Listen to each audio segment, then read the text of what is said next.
Hello, guys, and welcome back to the Your Club podcast. Today, we're going to be looking at the Cherries, AFC Bournemouth, delving into their start to this season's Premier League campaign. And we've got two fantastic guests joining me for this one. We've got Henry Chung and Alex, aka UpTheCherriez. Two people who have been in high demand for this one, so it should be a good chat. Henry, I'll start with you because I was watching a recent interview with you recently. I know your speciality for this one's going to be about AFC Bournemouth, but I've heard you're quite big into your darts as well, so maybe I should have had you on for the darts episode. Yeah, no, I mean, I'm just I'm a fan of darts. I think like quite a lot of football fans are. But yeah, I Mm. was on a Zach Jalab video arguing that darts is more entertaining to watch than football. And football is my favorite sport, but I just think I think for a casual or like a neutral, or if you take like a random darts game or a random football game, it can actually be probably more entertaining to watch because I think we can all agree football is a pretty boring sport sometimes. Yeah, definitely can Yeah. be. Alex, much of a darts player or darts fan yourself? I like darts. I mean, I didn't used to watch it, but I've got more into it the past few years. I wouldn't call myself an expert on it, but if the World Championships on and stuff like that, then I will watch it. But I wouldn't say I'm much of a darts like expert. But it is exciting. I'd rather watch that than like a League Two 0-0 board draw. Yeah, yeah, I think that's well said. And like I said, we should have a bullseye of an episode for this one. Had to get that line in there somewhere with the darts theme. But I'll start with you, Alex, for this one. Keep it with yourself. Obviously, you've got a massive TikTok following. How did you really get into covering like all AFC Bournemouth sort of content? I mean, I started off. I think it was in lockdown. I was bored, so I started doing like edits of players. Like it was so bad. The edits that I used to do. If I go back and watch them now, like terrible. But it was like I just do edits of players and whatever. And then about a year into recording stuff, I like showed my face, and I was like, even that's awful. That stuff's still bad. Like just showing my face and doing like where to film it and have like text on the screen. I wouldn't talk. I Yeah. was way talk, and then I just started talking, and then yeah, just kind of went through that. But I just started off doing edits of players, and my word, they're actually shocking. Henry, is that a similar story for you? So I want to be a journalist. So I'm studying journalism at university at the moment. So in year 13, I just decided to start making content basically just as like a port like sort of to have a portfolio out there and like be able to show that I'm presenting. But like I mean now I would say like I do I do just love making content anyway, but at the time like I would always make this excuse like oh like I'm only doing it for like for my course like for my career like because I was a bit like embarrassed of making content, but I do just love talking about football basically. Well, that's what we're going to be doing for the next 45 minutes or so with this episode. Like I said, looking at everything in Bournemouth in this episode. Alex, I'll return back to you. Last season, you must have really enjoyed covering Bournemouth. A record breaking season, getting your highest finish in the Prem, finishing ninth. And now you've had plenty of time to reflect back on the season. What do you think about last season was so successful? It was just an incredible season. I think just the entire team from top to bottom we just played out of our skin. There's like games like the 4-1 away at St James's Park, phenomenal. I think just like when you have players like House and Zabani, like I think we just had a really Yeah. good overall strong squad from like top to bottom. Like there were all the players were just putting in their absolute all season. So I just think that it was just an unbelievable season, obviously. But I just think the players just played so well, and obviously you've got to talk about the coach as well, Andoni, like the stuff he did for us, incredible. I just think like it was the way that we played. Teams just weren't expecting it. Like now, I think teams do expect how we play, but I think last Mm. season, how high and intense the pressure we were putting on teams, I think they just couldn't handle it, and I think that really helped us. Well, exactly. And Henry, like Alex just alluded to there, it was really for a lot of it quite unexpected. So the start of AFC Bournemouth's campaign, it was probably what you would have expected, losing to Chelsea and even struggling Leicester. But you just went on this mad streak after. I'm pretty sure it was 11 unbeaten, and I've got it here, 7 wins, hit a real good purple patch. And like I said, I don't think many fans saw it coming. No, yeah, I mean, like you say, purple patch, and like maybe we can look back on it now and say like maybe, but like honestly, I just think like it's just phenomenal, like all through the team. There was no weak point at all. The system worked so well, and I mean, you say it was slightly unexpected, which obviously like it was, and especially for like other fans. But even the season before, we finished like I want to say about 12th, but like you could see Hmm. like the begin like this team was special. It was starting to gel, and then we lost Solanke, and which didn't seem to affect us at all. We just kept going through it like that. It's just such every single player on the team. I forget what the word is, but they use it when they talk about TV shows. Like there's not one star character. It's a whole team ensemble. Yeah, That's and I it. think that's yeah, there it is. Yeah.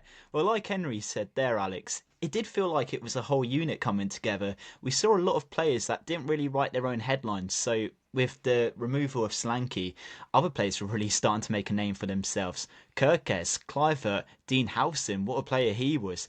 But like once again Henry said, it looked like there was a much stronger camaraderie, and there wasn't just one star player; it was a whole squad. Yeah, yeah, I'd 100% agree with that. I think when we had, obviously, when you've got a star striker in your team scoring, I can't even name how many goals he scored, but when you have that main focal point up front scoring all the goals, it can kind of feel like that you're playing to his strengths, like you're playing to one player. But I think that season specifically, we like the entire team just worked well together, and as Henry said, like just the team gelled and we played as a unit rather than just like not that we Hmm. played to one player, but like we played to all the team strengths and we aimed to like use every player sort of thing. I think that just worked really, really well for the style we played and just the players that we had available during that season. 100%. And you also brushed upon it, Henry, how big of a signing Andoni Iraola was in terms of the whole club, really, I suppose. But before we even got signed and you started hearing the rumours about it, once again, I don't think he was really that well known. What do you think the general consensus was when he did come into the club? Well, I mean, it was a bit controversial because we sacked Gary O'Neill, who kept us up. Yeah, I had said over and over again, even if we stay up, we should get rid of Gary O'Neill, and that's what the board went and did. And such a can't think of the word, but like brave, bold move. But it was a progressive move that we had to make, and obviously I didn't really know much about Iraola, but he's this like progressive manager that plays this high press style, and he had a good track record at previous clubs who were also like not particularly big clubs, and did well with them. Also, like in Spain, got some really big results against Real Madrid, Barcelona. You can see that in yeah. the Prem. We take it to the big teams, and it's often the smaller teams that we actually drop points again. I think that comes with the style, how we like to play out of possession. But yeah, it's been phenomenal. 100%. And Alex, like I said, perhaps a little bit of a shock appointment, but it's worked out so well.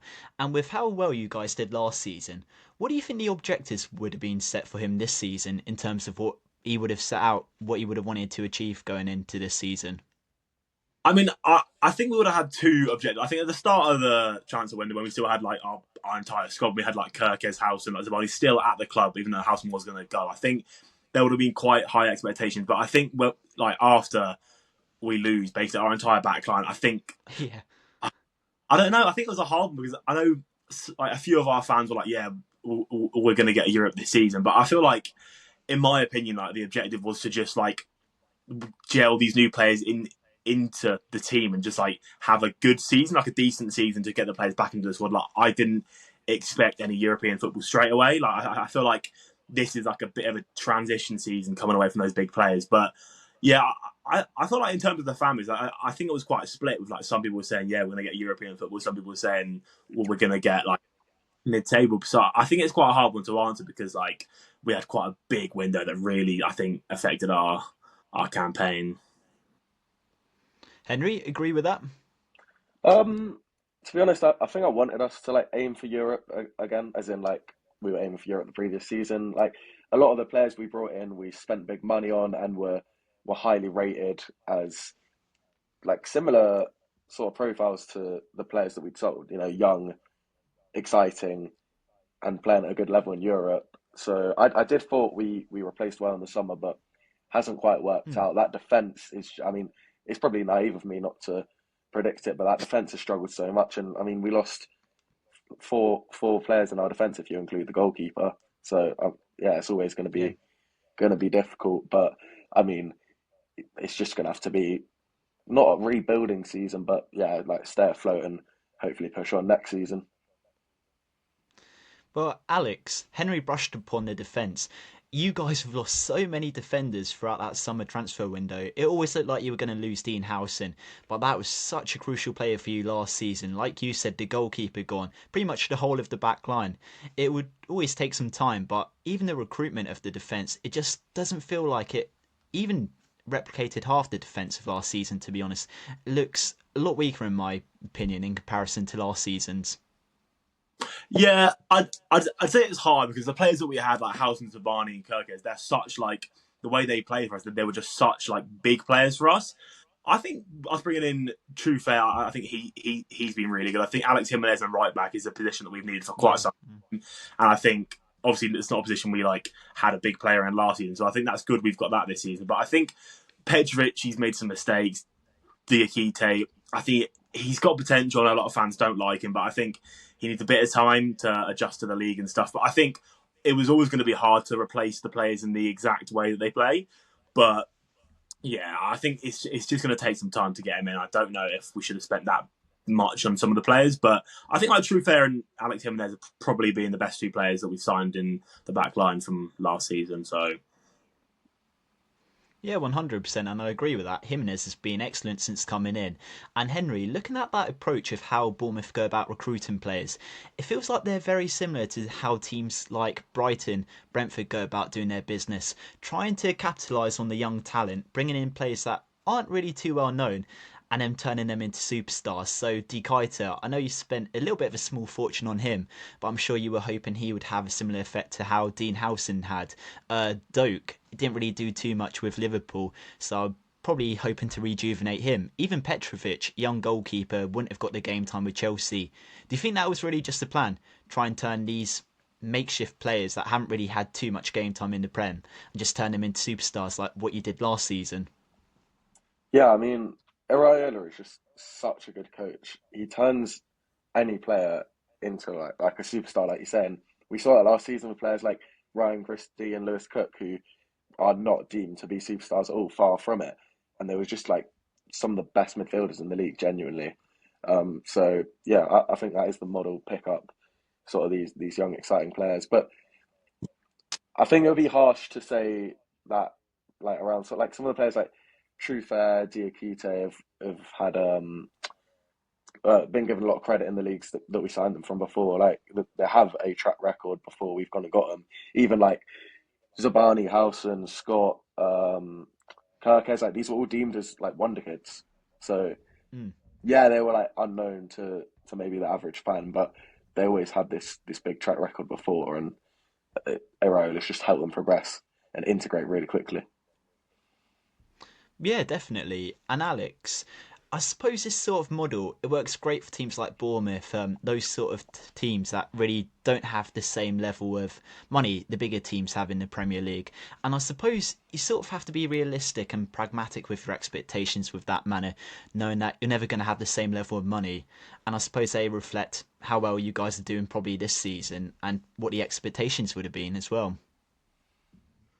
yeah, I mean, it's always hard to compete in the league when you got like teams like City. Like I know Bournemouth aren't a title challenger or anything, but I think especially with those big teams, it's always going to be hard to compete with them with the amount they can spend because of like the PSR issues that I haven't got a clue about. Honestly, I don't understand that, but I know that they obviously make a lot more than us, so they can spend a lot more or something like that. But yeah, it's always going to be hard to compete with those teams in terms of that. But I think we've done well so far, like recruiting players and competing. Like last season, we competed really, really well. And even though we've not done too well results wise this season, I think we have competed against some of the big teams kind of this season. Like, so I just feel like it's always going to be hard to beat those teams in terms of spending aspect. Yeah, definitely. And I think Henry might have disappeared. Yeah. I, I was just about to ask him the next question, and then suddenly he's disappeared. Oh, no. But I didn't even see him. Oh, there he is. He's back again. Sorry, Can you couldn't hear us all internet right? Was it Wi-Fi? I think so. Yeah. Ah, no. Well, Henry, before you went there, I was just about to talk to you about the start of the season. We mentioned it before we got into this interview, actually. But it was such a promising start to the season. I've got it here. 18 points from a possible 27. It was a good start. Yeah, definitely. We were second after 9 games, and then I think 10 or 11 games after that, we went without a win, which was difficult. Um, it was hard to tell what went wrong as well, but I mean, I guess like we've spoken about, the defense was one of the biggest points. I think that defense takes a fair bit of a beating though, because of, I think the midfield is also a key factor. Like, we've had some injuries Mm. throughout the season. Like, Cook came into the season on and off injured. Christie struggled. Adams is now out. But Adams was exceptional until he got injured. Scott's been really, really good this season, and he's been warranted by an England call up. Um, Yeah. but I do think the fact that that midfield, like last season, Cook and Christie were like some of our best players and a real staple of it. The fact that it's just a different midfield, I think the defence took a bit of a beating for. So perhaps that's where it came from. But what I was saying to you before is that I think that long streak of not winning, it wasn't as bad as everyone made it out to be. That there were a lot of games where we showed a lot of fight. The United game, the 4-4. You can think about, I mean, even recently, like that Spurs game that we've just won with a last minute winner the other week. We're still showing signs of being the same side, a side Mm. that scores a lot of goals. Like, I think we're fourth or fifth in the league for goal scoring.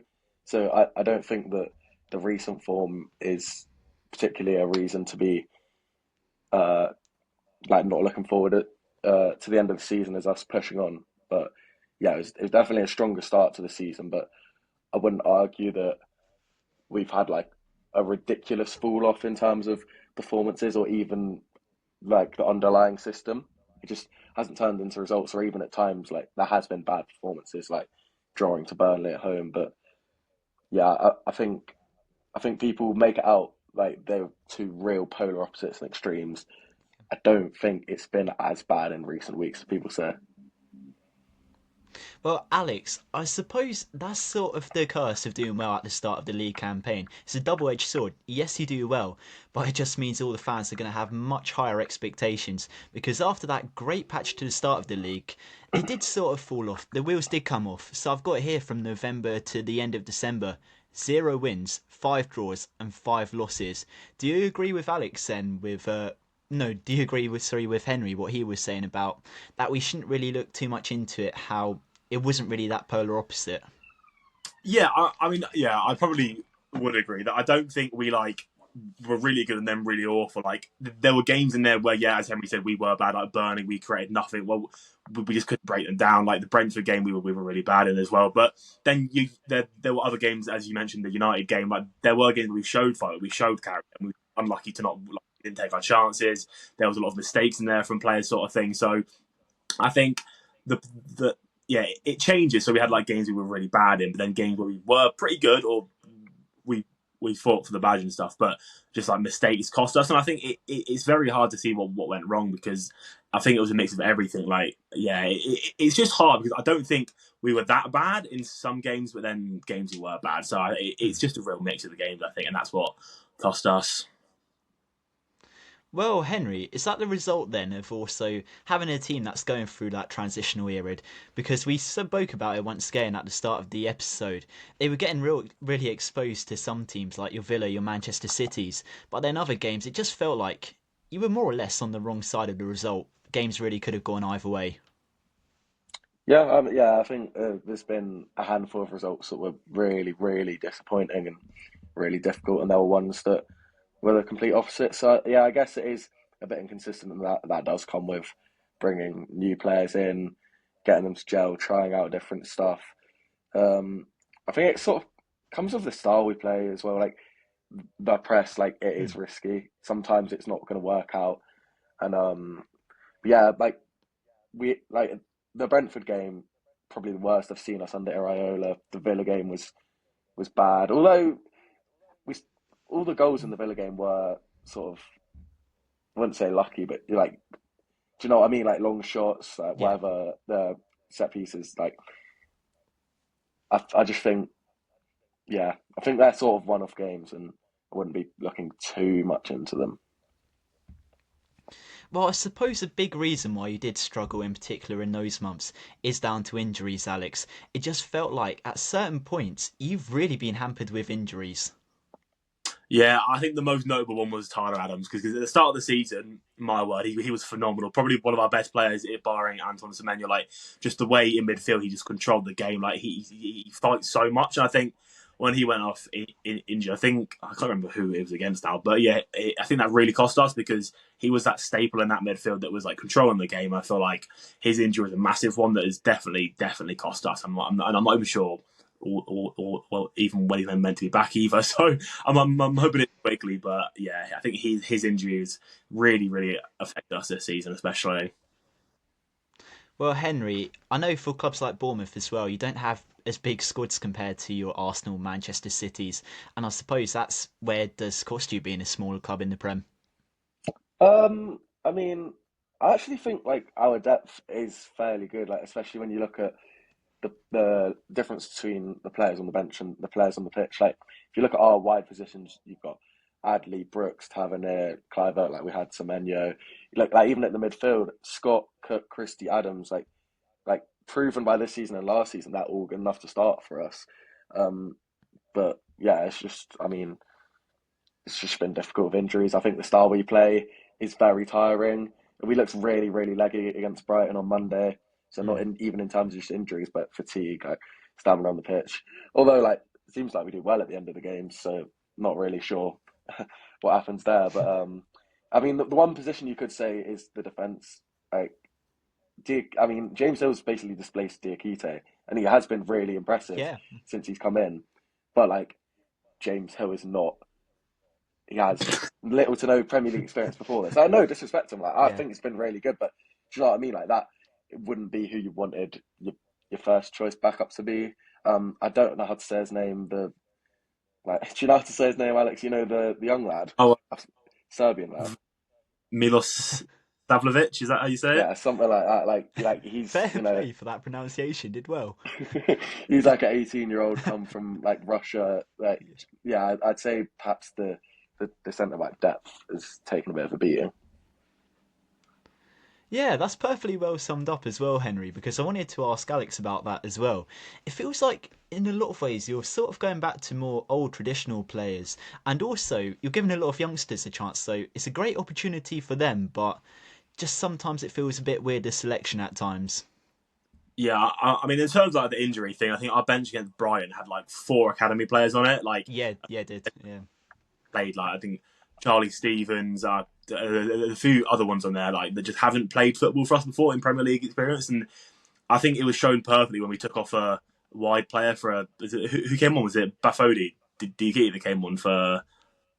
Yeah, Oh, yeah. yeah, I Um, think that happened. So I think just the bench against Brighton just really showed how not how small I was going to, but how injuries have really affected us, hmm. and we've not got the backups currently that we might want for the players because of the players that are injured. So yeah, it's quite hard. But when you have a look at a Premier League bench and you've got a 38-year-old goalkeeper on the bench, four academy players or three academy players, and like a centre back, and it's not what you want, but I guess we have to put up with what we have right now. But the transfer window, hopefully, if we get a few more deals over the line, could help improve this season and get us a bit more further up that table. Hopefully, anyway.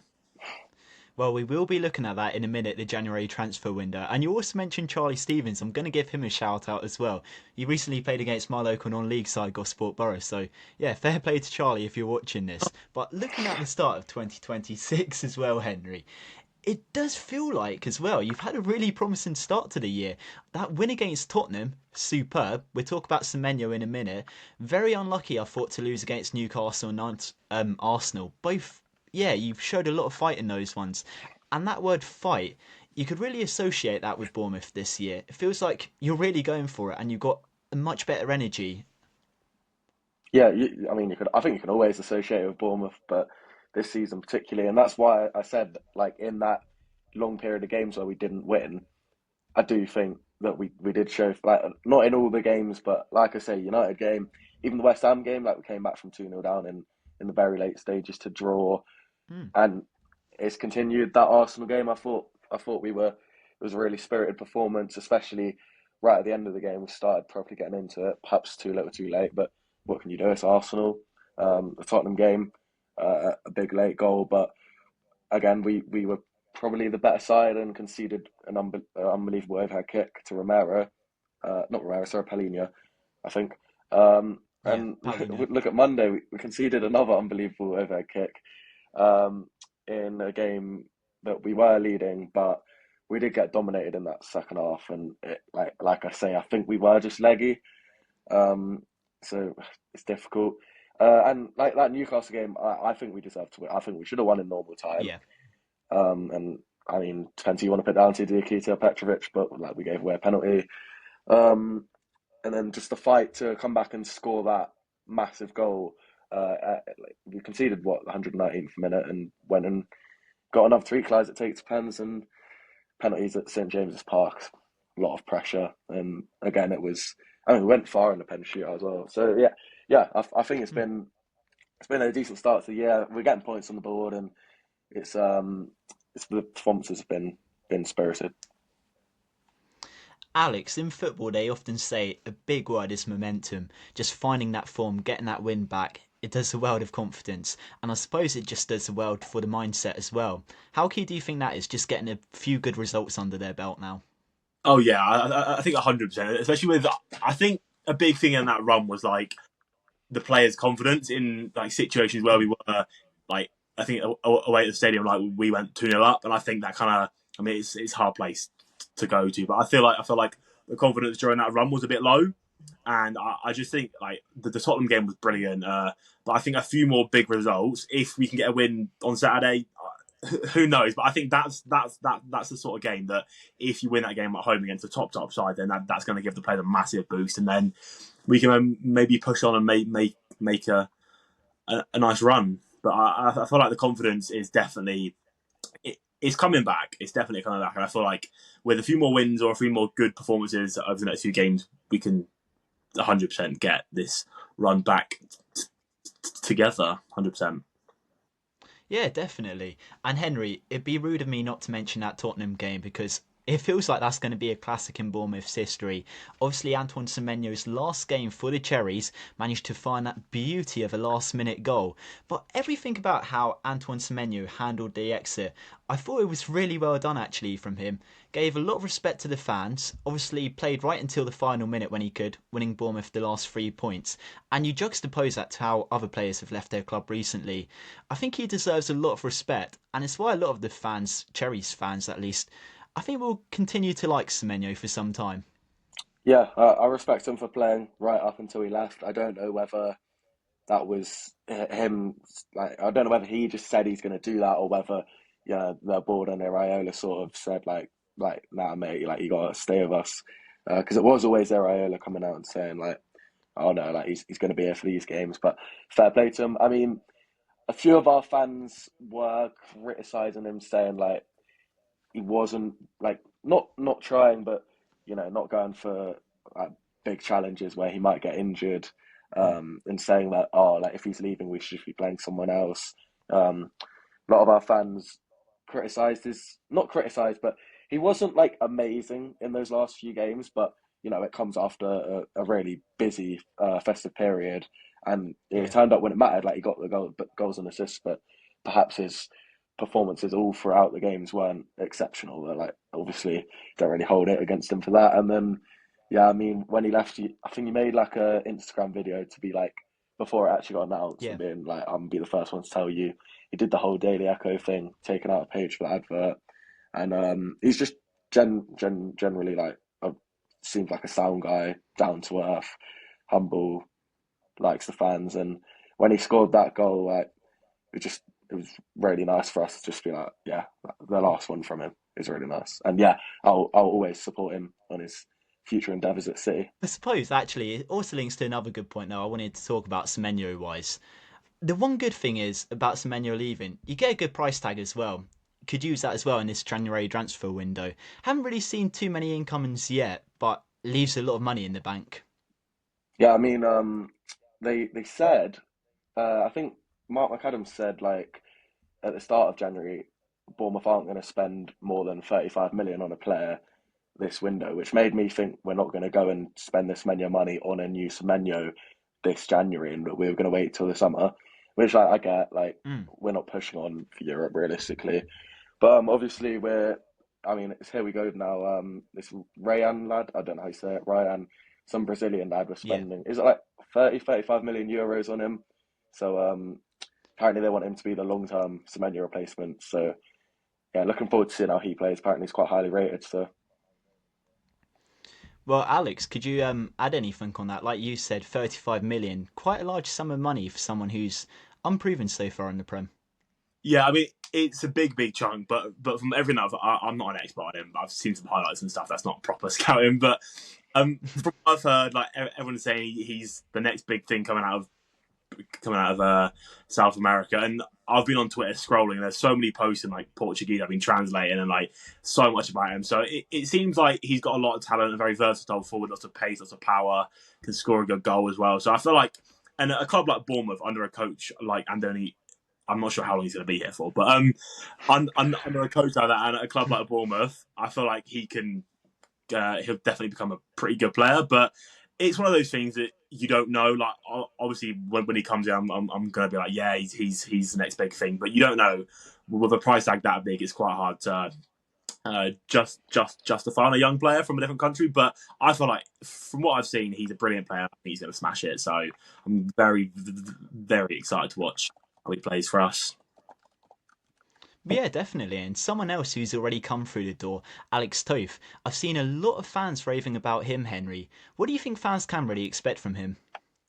I'm not going to sit here and say like I've watched him. To be honest, I think, and all I know about him is that you pronounce Alex Tort, which I'm going to try and use. But yeah, like I mean, it just suits like the whole thing. We go and sign some like young lad who's doing well like on the continent, and someone that's highly rated. So like I'm excited to see him play. And like I say, that midfield is struggling with injuries at the moment, so he'll be a big help there. Hmm. I think he's one for the future. Like realistically, I mean, Cook and Christie, like they're good. They could well stick around for a while, but maybe they won't be starters for like too long. We've got Adams and Scott, who I think, like as I said, are great. So I'm not sure how long it would take him to actually break into the team and become a starter. But I think at this club, you just need to prove yourself, and he'll get a chance to. So if he is good enough, he'll be in there with Andoni. He's not afraid to do that.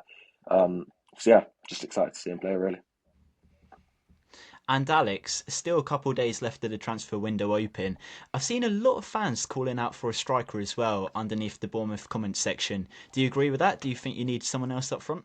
I don't think I don't think we should go splash out on a striker right now. We've got Evan Nilsson. I know he misses some big chances, but I feel like he's the sort of player that I do quite like. Not in terms of goal scoring, but in terms of his overall play. We've got Krupi, brilliant player, and Yeah. this Ryan guy can apparently play up front as well. So I think we've got Unau as well. So I feel like there's some big options. A striker, in my opinion, isn't one of our top priorities. I'd probably get another. I know we're getting a Greek goalkeeper on loan apparently. He's coming Oh, through. I haven't heard about that one.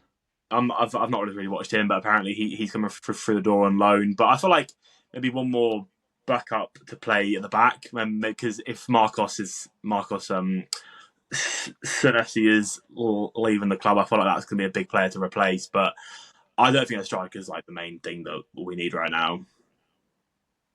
Henry, share the same thoughts? Yeah, I think. I mean, I agree. I really like Evan Nilsson. Like, he hasn't got the goal tally this season, and he's never. Well, it was only last season we had him, but he didn't score like loads and loads last season. But it's what he does outside of goal scoring, and also, I do think he's been really isolated this season. Yeah, he's missed some big chances, but quite often the ball goes to Evan. Like when we're trying to progress the ball forward, the ball goes to Evan Nilsson. There's no one anywhere else to be found. Um, Krupi can obviously play up for. Krupi can play anywhere, man. Like he's Yeah. really good. And then Unal's injured at the moment. Unal's a weird one. Like he's just like bog standard big striker. So, but the thing is, like, I don't think no one's gonna displace Evan Olsen. Like, what is he? Club record signing. He's integrated into that system now. So, I don't really see us needing a backup for striker. To be honest, I don't. I don't think we really need to make many more transfers like in this January. To be honest, I'll wait until the summer when we will need to because Senesi's off, and yeah, hopefully we make Alex Jimenez permanent as well in the summer. Yeah, we'll have to wait and see with that one. Obviously, that'd be a huge coup if you get him through. And someone else you've both really heavily mentioned there, Croupy. What a breakout star he looks to be. Alex, I'll start with you. He's really made the mark already on the team. He's incredible. He's brilliant player. Like he's probably one of my favourite Bournemouth players right now. Like it just the composure that he has, like his ball striking skill that he has at the age of what 19, I 19 is he? think. Yeah, Yeah. 19. Like it's it's brilliant, and I'm quite scared because I've seen reports that Arsenal interested in him, Ah. had him for a season. So can they just please a bit longer? Yeah. Yeah, he's so good. I feel like he's got the most amount of goals I think from an under 21 player in Europe alongside Lamine Yamal. If I'm not wrong, I feel like Yep. so. Yeah, he's a brilliant player, and I'm hoping we can keep him for a few more years because the boy's incredible. Like he's brilliant. Well, Henry, Alex just really brushed upon it there and said it really nicely, but he just plays like he's a lot older as well. I've been watching a few of his goals, and when he's in front of goal, you just always have to bet on him. His composure for that sort of age is outstanding, really. Yeah, like one of the best ball strikers I've seen play for Bournemouth. Like, unbelievable. The technique's just insane. I don't know where it comes from.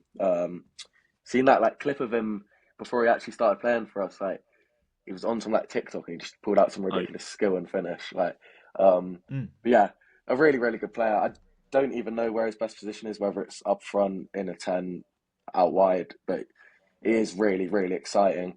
A few people have said he's better off the bench, because obviously Ah. for his first for however long he was basically coming off the bench, um, and always scoring when he came off, but he never really got a start. And the few times that he has started, have his performance has been sensational. Maybe not quite, but I think that just comes with age, experience, and really excited to see more of him.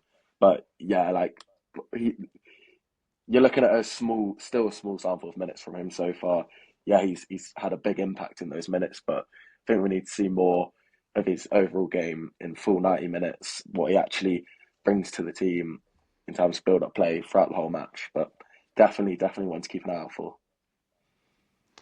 Alex, you also brushed upon how he's doing some great things in the under 18s. So I think he's leveling stats with players like you said, Lamine Yamal, doing some great stuff. Is it important though not to let him feel the total pressure? Obviously, with Semenyo going, it looks like Bournemouth are trying to pin him now as the main man. A lot of fans think he's going to do great things. Yeah, just don't want him to feel too much of the pressure and let that get the better of him. yeah. As a player that's that age, you can't expect him to be the best player in our team. So I think I don't feel like there's any pressure on him to replace him. I saw he did an interview with Sky Sports where like someone asked him like, now Semenyo's gone, do you feel any like pressure? And he said no, like I'm just gonna go out and play and enjoy myself, sort of thing. And I hope that is what happens because I don't want like as a player you don't want to feel that the entire club's like relying on you to score the goals at that age. So I feel like in my eyes he's not like the star player at the minute, but I feel like he could be in the future. But I feel like it's not really fair to put that much pressure on someone that's under 20, like to be the star player to control our team. So I think he's a really, really important player, but I don't think he's like going to be our next main player like now. But I feel like the future he 100% could be. Well, we've talked about some of the best players so far this season. Henry, do you think there are any other players we haven't mentioned in this episode that Bournemouth fans really should be keeping an eye on? Um, like I mean, we've touched on him, but Truth has been like exciting this season, strong, solid. People like saying that we're saying that he's like better than Kirkez. He's definitely more. He's less rash than Kirkez, and that comes with its like positives and negatives. That's why Kirkez hit the heights he did because of the style of player he was. But I think Shrever is a bit more of a calm player. I think Brooks has been good this season. Like he's played a lot of games, won the captain's armband a few times. I always think like he's just always a solid player. Like you rarely see a bad performance from him, and he's always getting on the ball, bombing down the wing. Um, Mm. but yeah, that that's about it. I'd say. Alex, want to add on that? I mean, we've already spoken about Alex Jimenez. He's the only other player that I'd mentioned. Probably he's been phenomenal, but we've already spoken about him. But I think that sounds about right, to be honest. Like, yeah. Well, I'll ask both of you this question. What do you think the aspirations are now for Bournemouth for the rest of the season, and perhaps even looking into next season? I know it's very early days, so Henry, I'll start with you on that one. Um, it's hard to have that because I just don't think we'll be able to get Europe now. Like, there's a lot of good teams. It's a difficult season. I don't think we'll be able to get Europe. But like the thing is, there's no threat of being relegated. So like I don't like. There's nothing to really like aim for. But I just want us to finish the Mm, season like with strong performances, and hopefully finish. If we're getting like around like 12th, to be honest, like that's fine with me. As long as like because at the moment we are like bottom with the relegation teams below us, if you get what I mean. Like we're the worst team, definitely. we're the lowest team that aren't in threat of being relegated. So hopefully a bit higher than that this season, but it is sort of just a transition season.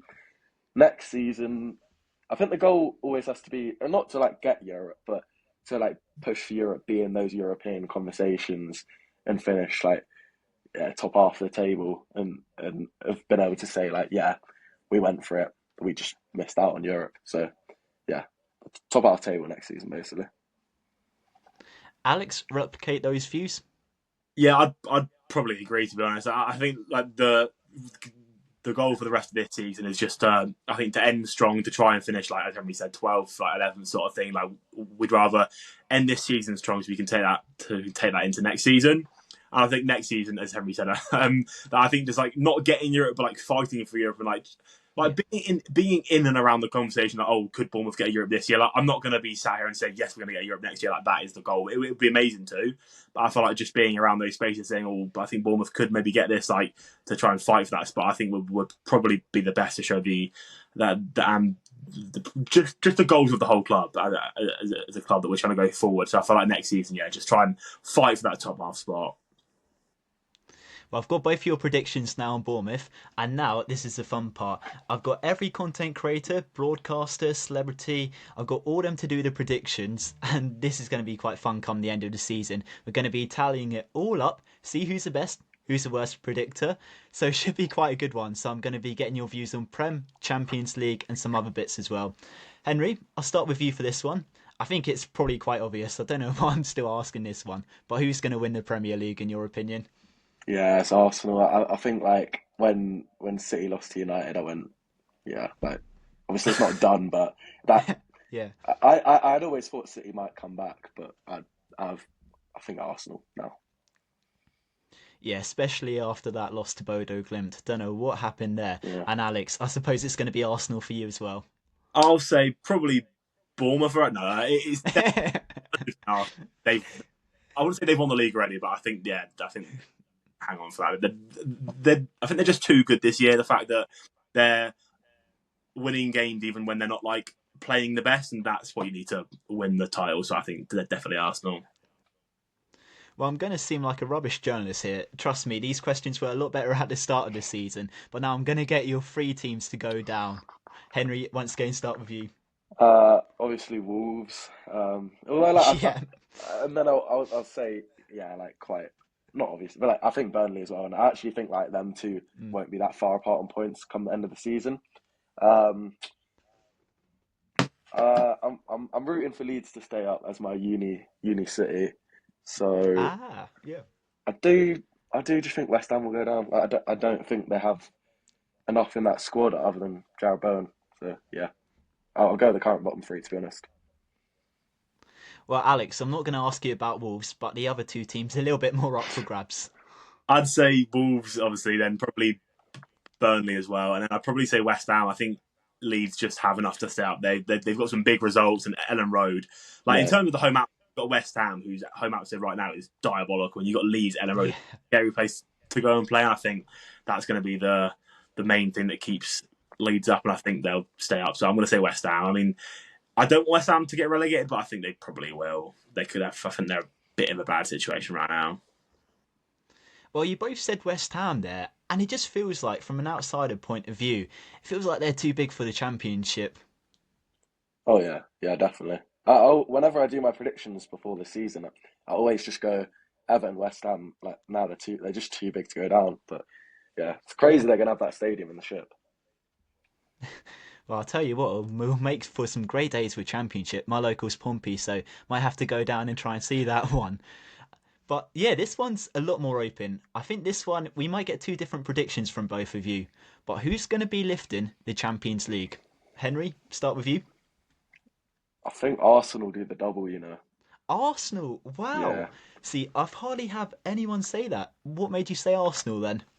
I just they just keep doing it, and like, yeah, even in the Champions League, and like, I think that because of the nature of it being a knockout competition, if they've already got the Prem wrapped up, I think they can just go like into these games and just get it across the line. I think a trophy's been coming a long time. Like, I'm a big Arteta fan. I think the trophy's been coming a long time Yeah, for Arsenal. I think he's a motivator. I think that squad, like all the corny stuff they do, is clearly working. Like that squad has so much resilience, and I think in a competition like the Champions League, that comes across. Like I think if they were still fighting for the Prem, then I would go, okay, maybe they'll have to focus on the Prem. But mm. honestly, I think this Arsenal squad is suited to win it. So yeah, I think they do the double this season, which is mental. Yeah, that would be mental scenes. Alex, could you see Arsenal doing the double? I I I think I could because the squad depth Wow. they're phenomenal. Like you check if like I think when they played us, they benched like Bukayo Saka, they benched like Jesus, like just the players they have on the bench are players that would start for like these big European teams. And I just don't know who's going to win it because I could see Arsenal, but then I could see a team like Barcelona have been quite good this year. Like Yeah. I know Real Madrid just sacked their manager, but I think in the Champions League you can't ever ignore them. They're probably one of the best teams ever to make, probably the best, but it's a really hard one because then you've got like teams like Spurs who I think are doing. No, obviously, Spurs aren't going to win it, but they're doing well in the Champions League this season. So like, it's just a hard one. But I don't know. I honestly cannot tell you. I'd probably say either Arsenal or Real Madrid or Barcelona. They're my top three to win it. But I just I can't think of one though.